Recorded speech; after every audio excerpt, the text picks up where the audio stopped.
Okay, good enough. All right, so every time I went to my garden plot yesterday, and you guys know I got into gardening once I moved to California. I think the ample sunshine just makes it easier, or something like that, or I don't know why, but it's become a thing. And every time I go to the garden plot, I get a little disappointed at how slowly things have been growing. Like, I want more kale leaves to be ready to harvest, and I want my Brussels sprouts to be ready already because they've got something of sprouts, but they're not edible yet. And I keep waiting and waiting and waiting, and you water it and you pull out more and more and more weeds, but the weeds grow faster than everything else. And I find myself discouraged that things take so long. Because, and honest, that's a lot of how life works, that there's a lot of waiting involved. Life takes a lot of waiting, which can agitate us because we get impatient. People annoy us, and we have to endure them anyway, particularly if you share the same last name with them or reside in the same home with them, right? We're all feeling that acutely right now. And so tonight I do want to talk about how do we grow in patience. How do we grow in patience? I know none of you have a problem with this, but just put this in your pocket to save for a rainy day when one of your friends needs advice, okay? So how do we grow in patience? Turn to James 5 if you want to follow along with the scripture. James chapter 5, I'm going to start in verse 7. In the scriptures, James is towards the end of the Bible. It's written probably by the apostle James, who walked with Jesus, to believers scattered around. And this is what James says in chapter 5, verse 7, that will be encouraging for us tonight. Be patient, therefore, brothers and sisters, until the coming of the Lord. See how the farmer waits for the precious fruit of the earth, being patient about it until it receives the early and the late rains. You also be patient. Establish your hearts, for the coming of the Lord is at hand. Do not grumble against one another, brothers, so that you may not be judged.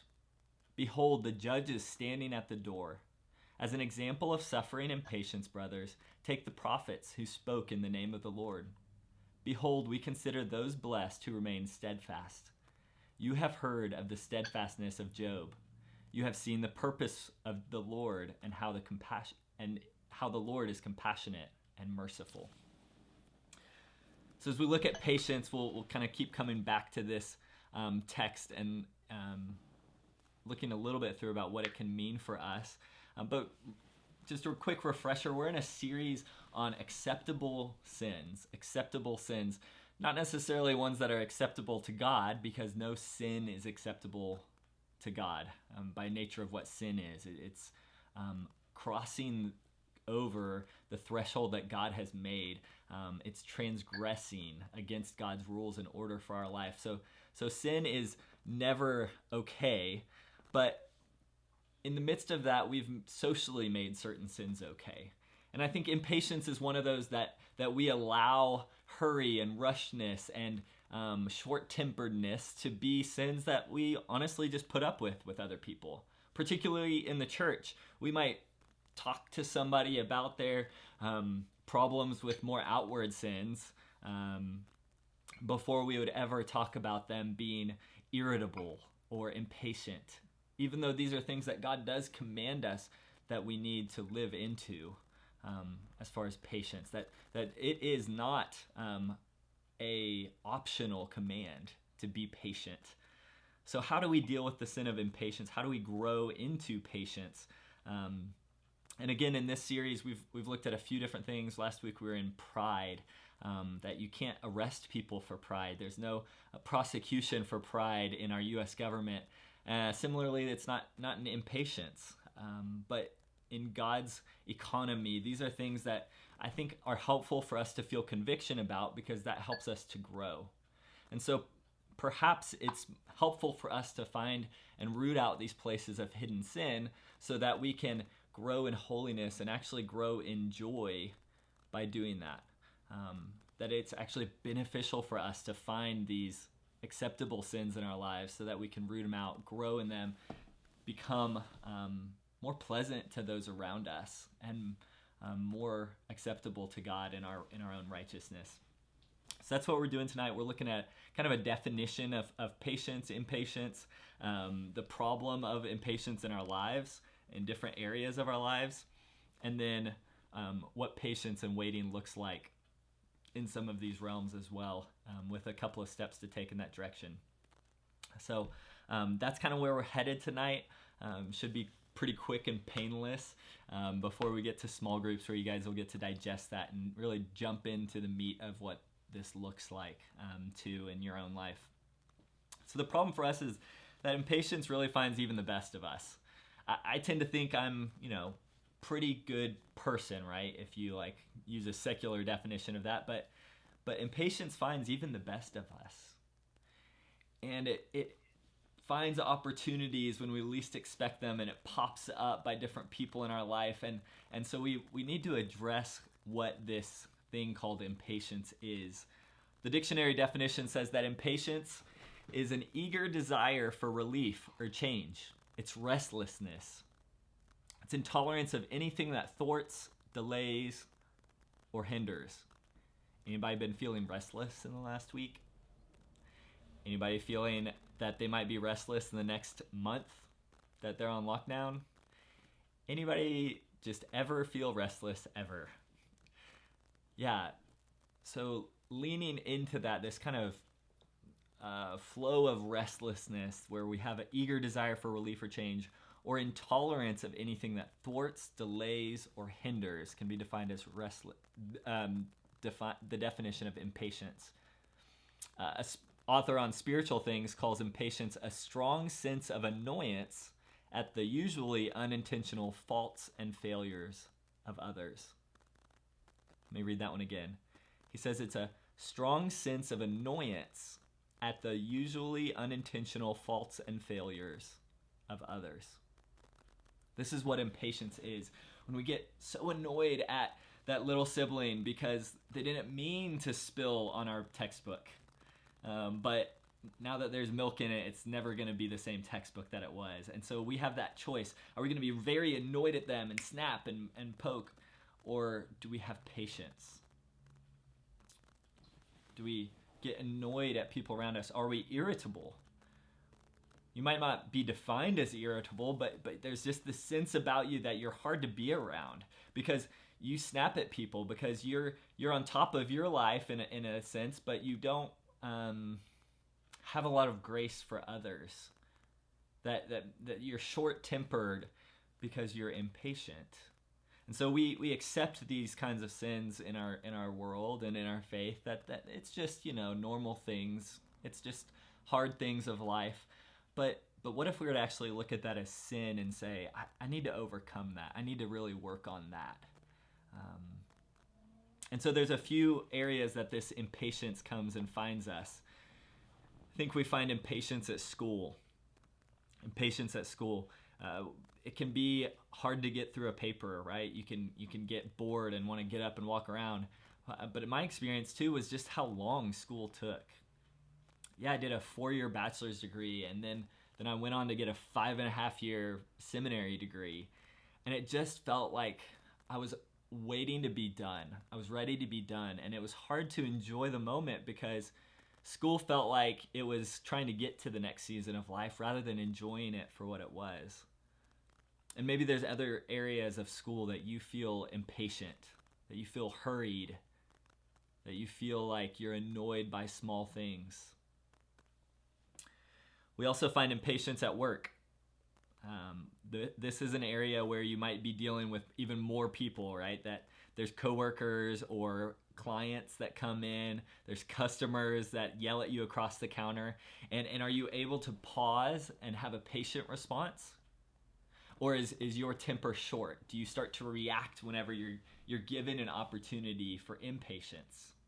See, our flesh wants that, and we can blame it and we can say, well, that was just a rude customer, that I'm just reacting to them. But is that excuse enough for God? No, because we're still choosing to react with impatience instead of with patience, with grace, with understanding. There's also impatience at home. in this season, this is pretty much everything. Work, school, everything's at home, right? But you know what I'm talking about. I'm talking your home life, that with your siblings, with your parents. Gosh, when my mom would ask me to vacuum, I was so impatient as a teenager. I'd be like, give me a break. Just give me a second, or blah, blah, blah. I would be so godly in front of people at church. And then as soon as my sister started poking at me because she knew how to get under my skin, it was suddenly okay for me to be impatient because it was her fault for prodding me. It was her fault for tempting me into that sin, rather than being aware that, no, Jason's actually living into the proclivity of my flesh.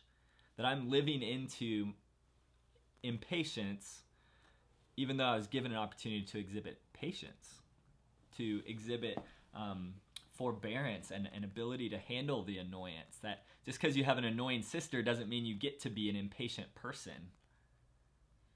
Sorry to all you little sisters, but it's rough. And so I don't know what kind of impatience might express itself in your home. I know younger siblings can definitely poke at that. Maybe it's your older sibling that's tough to deal with. Maybe it's your parents. And maybe your parents aren't even a big mess, but they're just annoying. Right? Impatience is intolerance of anything that thwarts, delays, hinders. Maybe your mom likes to grab you on your way out your door and say, "Oh, did you remember to empty the dishwasher?" And you're like, "No, I'm running off to my next thing." That's impatience. That's actually something that we're not supposed to exhibit as Christians. Final area that I came up with is impatience in faith. Impatience in faith. A lot of us may pray for something and expect an immediate response. And when we don't get that, we get angry with God. Because we can't control God like we would like to control our family, and we'd like to control our classmates who speak too much, and we'd like to control our coworkers who keep not doing things as honestly as we would like. We lose control and we grow angry, and we don't have patience like we ought to. We're not slow to anger as God exhibits. And our faith sometimes has impatience. Sometimes we work hard. We think, "Oh, I've been sharing the gospel and nobody wants to accept the gospel, so I'm going to quit. It's hard, so I'm just going to quit." Reading the Bible is really hard work. I'm not really seeing my life change much. I'm not finding any more joy from that right now, so I'm just going to be a little bit less than patient. I'm going to tap out, because it would take a long time to see the fruit of this. And so I hope you've seen a picture of some of what impatience is. So how do we get to patience? What does patience look like? How do we get more of it in our lives? Just a few things to go through. I think patience is a gift of the Spirit. If you're familiar with Galatians 5, you don't have to turn there. Galatians 5 says, "But I say, walk in the Spirit, and you will not gratify the desires of the flesh." The desires of the flesh. And he lists out the desires of the flesh, but I kind of mentioned those areas where we would become impatient. But what's the fruit of the Spirit?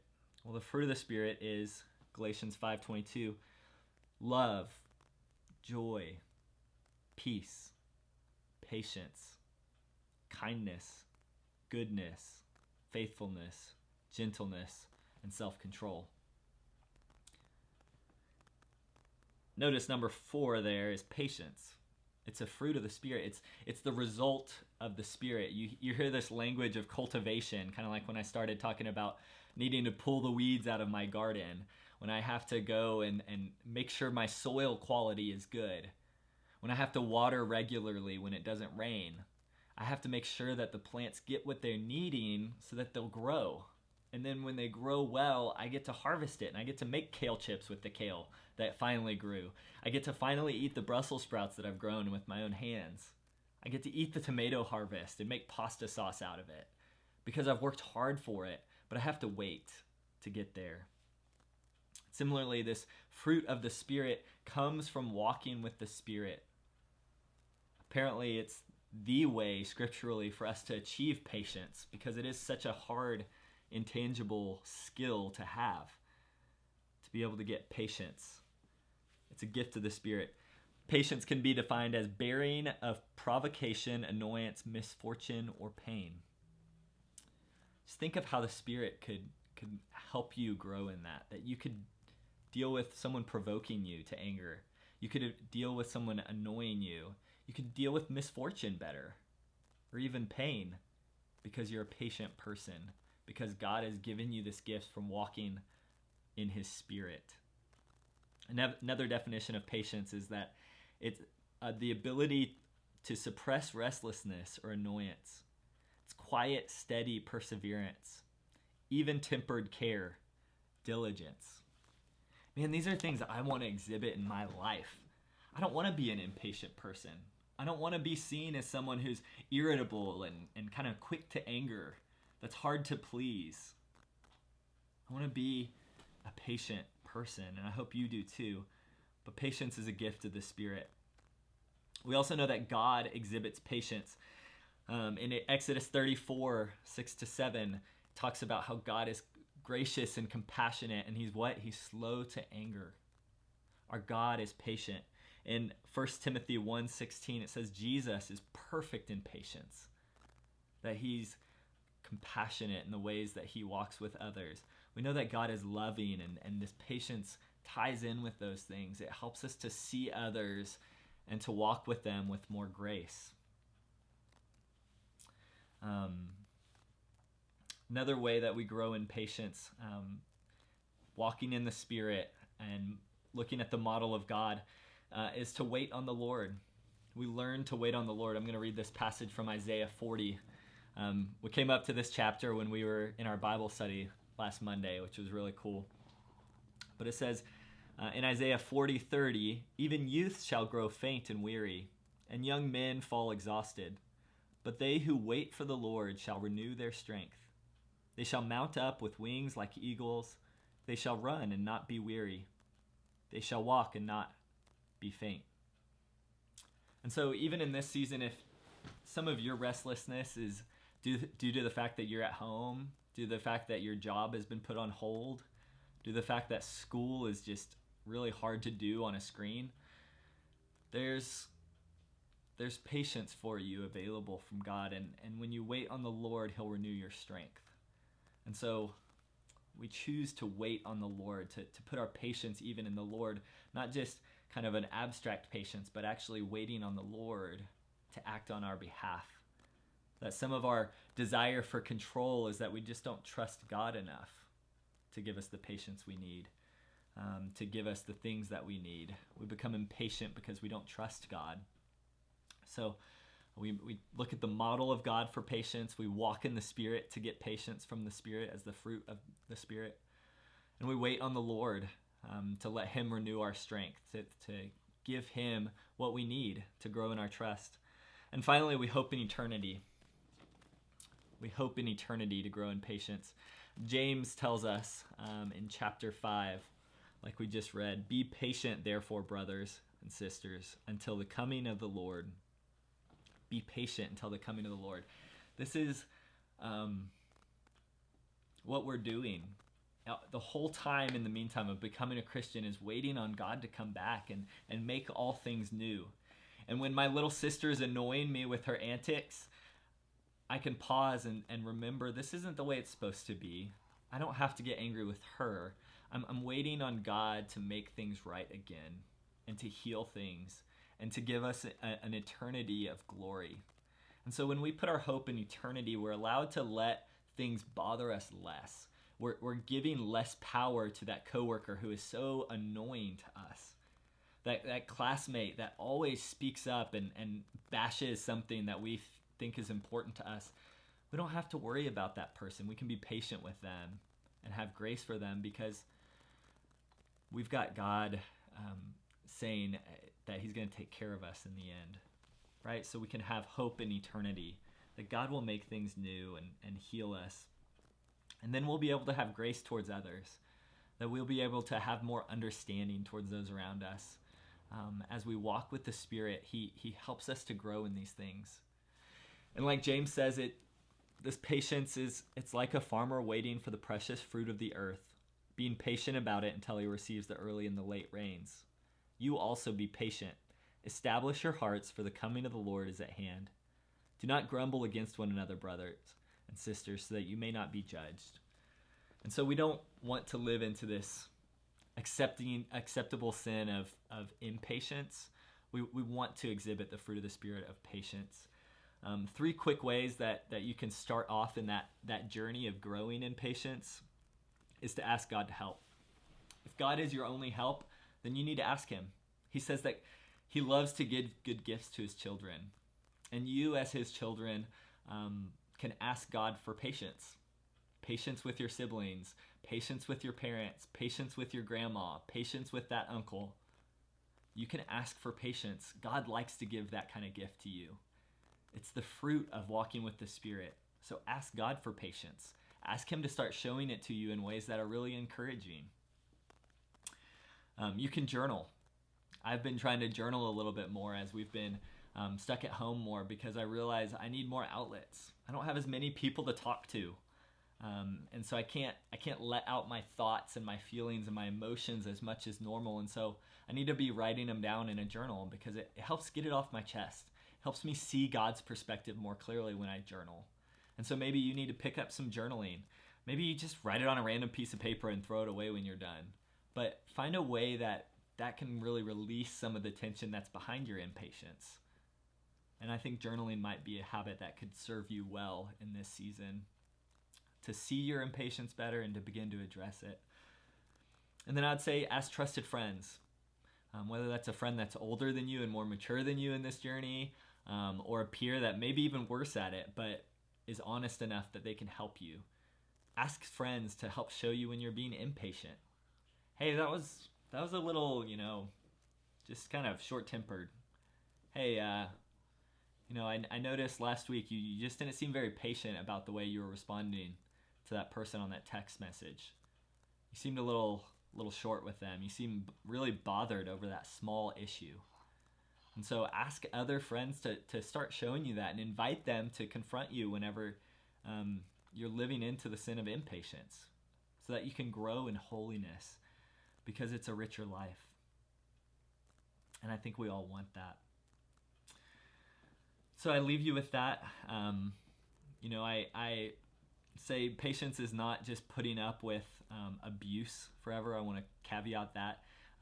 My dad was said to have eternal patience, but sometimes that was because he didn't look at issues that needed to be addressed. And so it's also not that. It's also not just ignoring things and putting them off forever. But patience helps us to love people more deeply. It helps us to love people more deeply. So I just want to encourage you with this one more time as we close. Be patient, therefore, brothers and sisters, until the coming of the Lord. He's coming back, and we can wait. We can make it through periods of isolation. God's walking with you right now until you come back, until he comes back. Be patient. Establish your hearts, for the coming of the Lord is at hand. Verse 11, behold, we consider those blessed who remained steadfast. Even guys like Job, who endured great suffering, and they're patient, it paid off for them. And so let me pray for you guys to grow in this area of patience, and then we'll have announcements from Emily and split off into groups. Okay? God, thank you for each one of these souls that are represented on a screen right now. I pray that you would help them to grow in patience as they're probably seeing more of their impatience right now. That as it's hard for us to wait, and sometimes we just give up on it altogether, that we just hide or cease to be friends with certain people or cease to talk to our family. Lord, would you help us to lean into the right conversations, to ask for help, to allow others to confront us on this hidden sin so that we can become more like you. And don't let us get beat up by this sin, Lord, but let it be something that can bring more healing to us, that we would become more and more loving towards our neighbors, Lord, and ultimately loving towards you, God. And would this trait be blossoming over in our college group, that even as young people, where we can be rushing around from thing to thing to thing with busy schedules, that you would give us the gift of patience, that it would spill out of our hearts, that we can deal with the problems that others have, their faults and their failures, because we have you working on the inside of us. And so we just ask you for that, God, and we trust that you can give it to us. Give us the gift of patience. It's in Jesus' name I pray. Amen.